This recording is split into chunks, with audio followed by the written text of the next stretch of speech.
أرضينا بالهم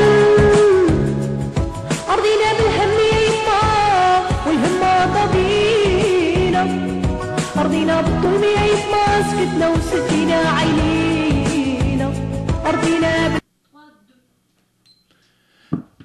Oui, bonjour, c'est Rui Baba. On va sortir de ce cadre de faire des enquêtes, vous savez, avant tout, Rui Baba, c'est comme n'importe quelle autre personne. C'est un être humain avec tout ce qui comporte, tout ce qui existe dans un être humain.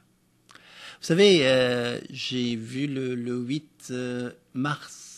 Et tout le monde, malgré que c'est pas dans notre culture, dans nos habitudes, vous savez, on voyait les Québécois, on voyait les gens fêter cette fête du 8 mars, c'est-à-dire la fête de la femme, la journée de la femme. Alors, ben voilà, vous savez, le nom, nous, c'est-à-dire au nom de du groupe Maghreb Observateur, on souhaite tout ce qu'elle a, une femme, mais ça vaut la peine aussi de parler de nos femmes, nous, au Maroc. Est-ce que ils ont gagné? Est-ce qu'ils ont perdu? Moi, je pars toujours de mon article que j'invite tout le monde de le lire. C'est le Habiba ou l'Hamar, version marocaine de La Belle et la Bête. Puis j'aimerais ça le dire, les gens m'ont lu, mais j'ai jamais dit, vous savez, à mon arrivée, comme je disais dans mon article, à mon arrivée au Québec, j'y connais ce qu'on appelle la petite québécoise. Mais ça m'a pris 5 ans pour comprendre que j'étais un salopard. J'étais un salopard parce que quand je suis rentré comme étudiant. Il n'y avait pas vraiment tous les moyens. Alors c'était vraiment ma femme, c'était la femme que j'aimais. Mais après les 5 ans, je commençais à faire de l'argent, je commençais à vivre. Et je me suis rendu compte qu'il y a une partie de ma vie que je n'ai pas vécue, c'était mon adolescence. Tu sais, c'est quelque chose qui est naturel. Aujourd'hui, je me rappelle de certains gestes qu'on faisait, puis qu'on disait « Ah, c'est parce que c'est pas dans votre culture. » Ça me choquait. Mais quand je pense aujourd'hui, j'ai dit que c'est vrai. Que c'était probablement pas si j'étais aujourd'hui même, je penserais différemment. Et je verrais les choses, et je vois les choses d'une manière différente. Mais comme j'ai dit, la majorité de nos hommes marocains n'ont pas vécu leur adolescence, c'est-à-dire il fallait l'école. Il fallait vraiment faire le maximum pour pouvoir rattraper ce que nos parents n'ont pas eu.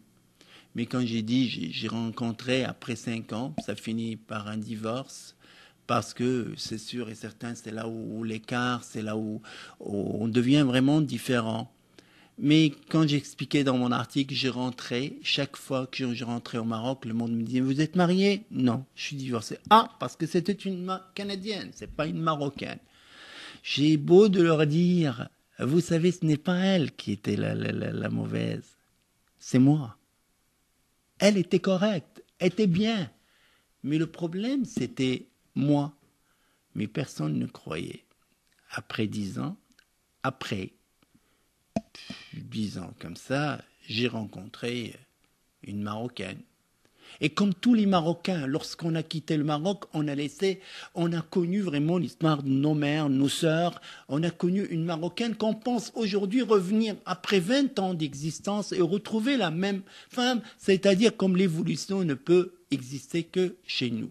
Aujourd'hui même, quand je vois quelque chose qui arrive ici au niveau des femmes, j'accepte certaines paroles, mais quand je vois vraiment une Marocaine parler les mêmes phrases, ça me choque, je reste toujours avec cet aspect culturel qui reste très, très, très, très différent. Ben voilà, aujourd'hui, je vois encore, vous savez, la communauté marocaine, comment il vit avec les femmes ici au Canada et même partout en Europe. On voit qu'il y a plein qui sont mariés des Québécoises ou des étrangères, puis à un moment, ils reviennent pour marier une Marocaine. Puis là, ça commence les problèmes à droite. Et là, ils vivent vraiment le vrai mariage mixte entre quelqu'un qui a vécu 20 ans à l'étranger, puis une Marocaine qui a vécu, puis là, il pense, il y a plus de poids en commun avec la Canadienne ou avec la personne qui est dans le pays qu'avec la personne qui reste, la personne qui correspond, qui est née dans le même endroit que lui. Et ça finit toujours par des problèmes des gens. Il y a même des Marocains qui sont habitués de sortir comme chez eux quand ils étaient là. Il y a des familles, il y a des couples qui connaissent pas vraiment, qui se connaissaient pas. Ils ont vécu probablement 15 ans au Maroc, ils se connaissent pas parce qu'il y avait toujours la famille qui remplissait l'espace vide. Mais quand ils arrivent ici avec la neige, l'homme vraiment reste avec sa femme plus que, parce que là-bas il sort voir ses amis, c'est les beaux-parents qui remplacent, mais au moment qu'il va rester avec sa femme une semaine, il se rend compte qu'ils se connaissaient même pas. Et puis, là où ça vient beaucoup, beaucoup de problèmes.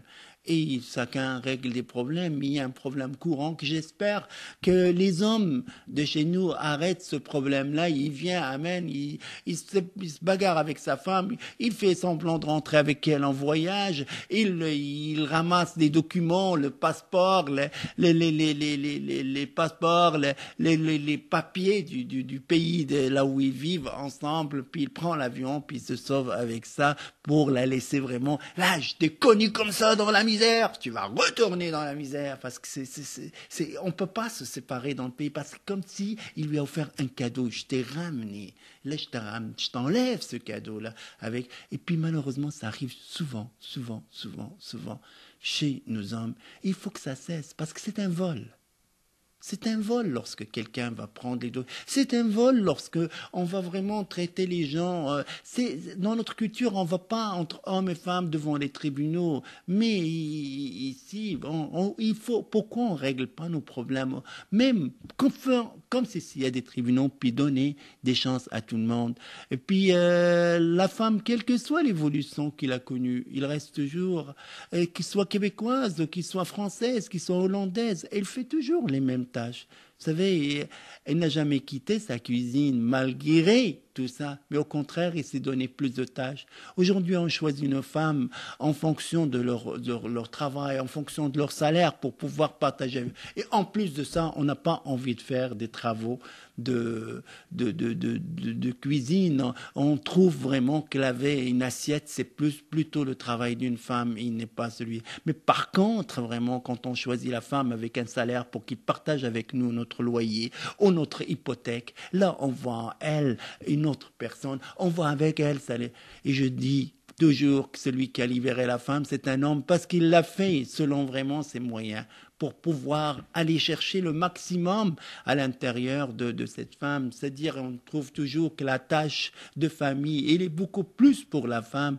Et souhaitant, c'est-à-dire même, retournons à cette ouverture de porte de cette femme, retournons à ce bouquet de roses pour cette femme, retournons à certaines choses pour qui se faisaient quand même, qui rappelaient vraiment qu'il y a une vie, ou qu'il y a un côté social de toute une relation et qu'il n'y a pas juste le matériel.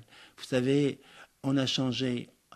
Je dis toujours que ma mère, quand il y avait mon père, ma mère a troqué le pouvoir contre la vitrine. Je dis toujours, méfiez-vous de ce pouvoir invisible de la femme, qui était ma mère, quand il marchait devant mon père, tous les Québécois me disaient, regarde, ton père, ta mère marche derrière. Mais je dis toujours que mon père suivait ma mère en marchant devant. Je dis toujours, celle qui a créé la télécommande, c'est ma mère, la Fatima, ma mère. C'est elle qui faisait tourner mon père, même s'il marche devant. Alors il a troqué le pouvoir contre la vitrine. Et c'est ça, mon père voulait juste marcher devant ses amis dans la rue, puis dire, voilà, je suis le patron, je marche devant. Mais personne n'a compris que le pouvoir, il est plutôt derrière. Bonne fête, chers amis. Et à la prochaine. C'était Ribaba.